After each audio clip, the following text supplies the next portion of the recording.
আসসালামু আলাইকুম। আপনারা কেমন আছেন? আশা করি সবাই ভালোই আছেন। মাশাআল্লাহ এগ্রো ইউটিউব চ্যানেলে আপনাদেরকে স্বাগতম।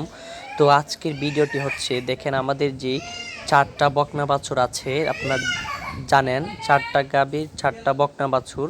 এই 4টা বকনা বাছুরের থেকে দেখেন আপনারা যে লাল বকনা বাছুরটি দেখতে পাচ্ছেন এবং সাথের যে বাছুরটা, এই দুইটা বাছুর আপনার গত একদিন ধরে আপনার এই পাতলা পায়খানা হচ্ছে আর কি। তো পাতলা পায়খানার কারণে আমরা এই দুইটা বকনা বাছুরকে আমরা এখন পর্যন্ত ঘাস দেই নাই, শুধু শুকনা খড় দিচ্ছি। তো দেখেন এই পাতলা পায়খানার কারণে তিনটা গরুই একটু হালাক হয়ে গেছে, মানে স্বাস্থ্যটা একটু কমে গেছে, আপনারা দেখতে পাচ্ছেন। তো এটাও হয়েছে মূলত এই আপনার বিভিন্ন ধরনের ঘাস অথবা এই দুধের কারণে মূলত এরকম হয়েছে, দুধ বেশি খাওয়ার কারণে মূলত এরকম হয়েছে।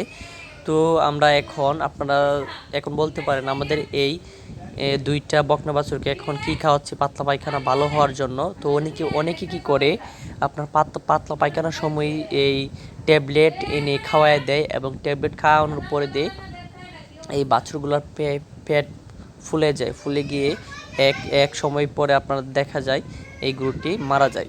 তো আমরা এই ভুলটি করি নাই। তো আমরা এখন আমাদের এই দুইটা বকনা বাছুরকে আপনার এই গরুর স্যালাইন যেটা আছে এটা আমরা ইউজ করছি।